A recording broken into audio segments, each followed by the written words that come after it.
update on a video I did about 9 months ago on the colocasias, black magic and escalenta.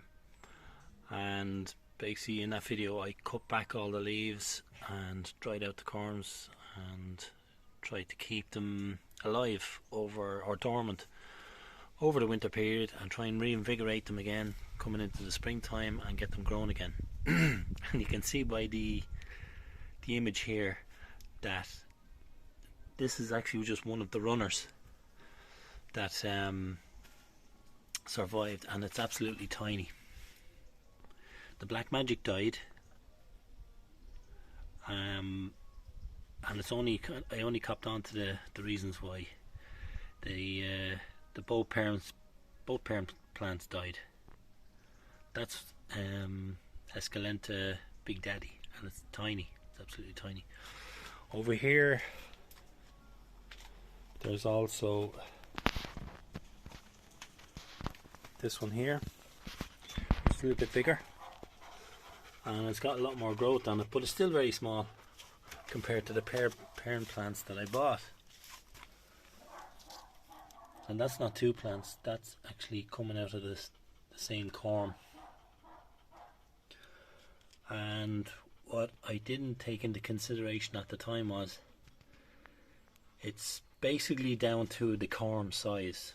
If you don't have a very large corm to overwinter, there's not enough energy to sustain it and keep it going over the winter. Regardless of what I did to keep it alive. So I don't expect, maybe this one might survive this winter, I'm not too sure. I'm not holding out much hope on it, and I won't be disappointed anyway if it does die. But if you look around here, this is the Jack's Giant Escalenta, and you can just see the leaf size to my hand. It's huge.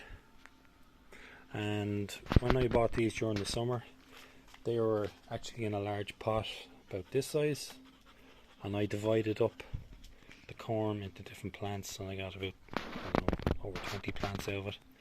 Some are very small and some are huge.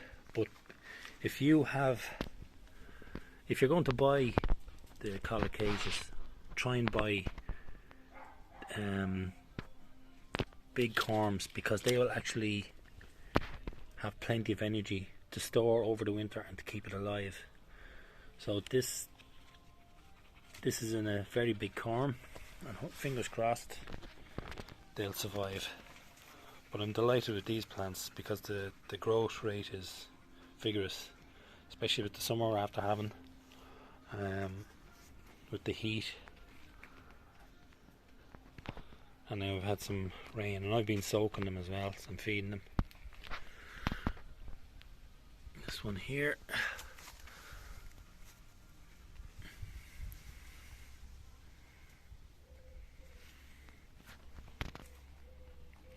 so the corm has to have energy to keep it survive, and obviously the corm size on this is absolutely negligible, so there's not enough energy stored to keep it alive. So that's the update on that autumn winter experiment from 9 months ago. Okay, so here's more of the Jack's Giant, and they're doing really well on the far side of the house. See the leaf size? And there's a very large corm in that pot as well. I'm actually going to leave them in the pots. When I bought this in the large pot, before I broke it up into smaller plants, the chap I got them from, he said that they were actually overwintered outside, that it was hardy enough, and it's obviously down to the pot being root bound or just totally bound up with the corms. There was enough energy to keep it alive and to sustain it through the winter. So I won't be lifting these. They're going to stay in the pots, but they'll be going into the tunnel Obviously the leaves will be removed, they'll die back, and I'll put fleece and straw around them.